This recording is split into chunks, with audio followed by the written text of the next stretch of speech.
Hi, my name is Nick Morgan. I'm an assistant to the principal at Sites Elementary, USD 475, Geary County Schools.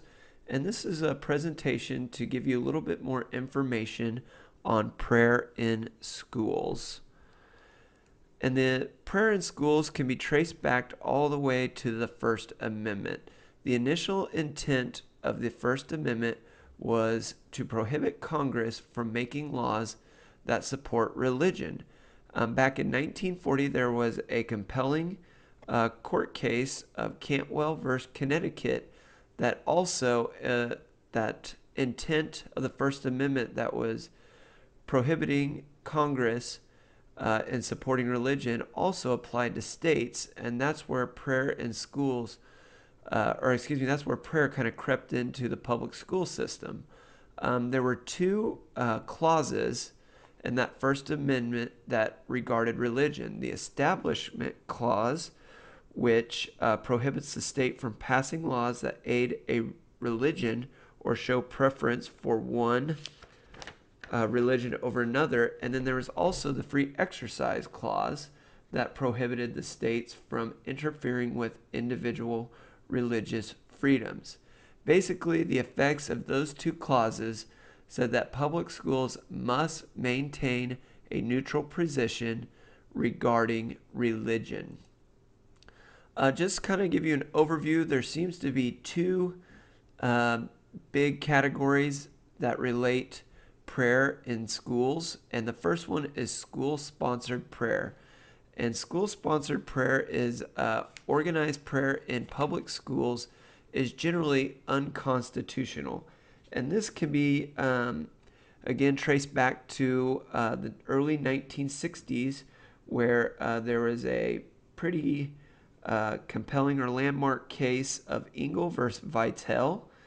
And that was that the United States Supreme Court got involved and basically schools in New York were having students recite and read a organized prayer each day in the school system. Well, this was taken to the courts, and basically what came to it was that the court held that the state support of prayer recitation in public schools was illegal, so that those students that did not want to participate, or their families not want their students participating in that, the schools would no longer require to have students recite that school-sponsored prayer each day. This, again, it still remains a highly contested issue here in 2012. Also, there's voluntary student-led prayer, and there's three big points that must be remembered when thinking of student-led prayer, and that must be private. It must not interfere with the school's educational mission, and school personnel or employees may not schedule or encourage any type of voluntary student-led prayer along with that also. Just some common questions that people might have regarding prayer in schools.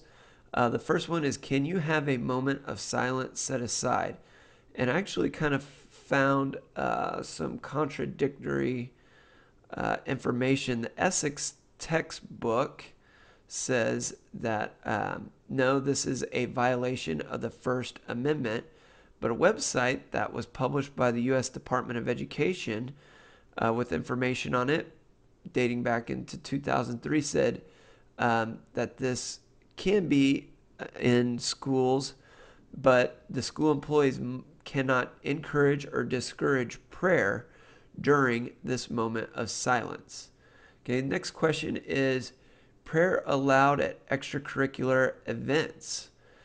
And no, the school is not held accountable for a neutrally selected speaker to incorporate religious beliefs during an assembly. So if they bring in an outside speaker and it's not a school employee, they cannot be held accountable for the speaker unless they knew prior to the assembly if that speaker was going to be given trying to persuade religious beliefs into the student body or his audience. Now, if the school official is responsible for the content of speech, then the employee is accountable. So, for instance, if a school employee did get up and for a school assembly or an extracurricular activity and started talking about prayer and its importance or trying to influence the student body, then yes, the school official would be held responsible. What about baccalaureate? And the simple thing is, school officials cannot mandate students to attend baccalaureate ceremonies. I know these are still pretty prevalent around at least rural Kansas. In the school I grew up in, they still have baccalaureate every graduation weekend. But once, like I said earlier, this cannot be a mandated event. Next question is, how about my child's participation in an organized religious group such as Fellowship of Christian Athletes? And these groups cannot be mandated activity for all students, much similar to the baccalaureate.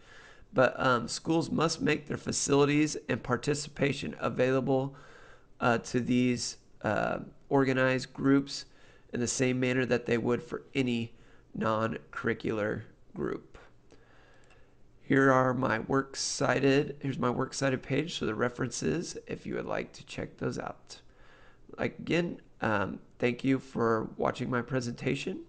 My name is Nick Morgan, assistant to the principal at Sites Elementary.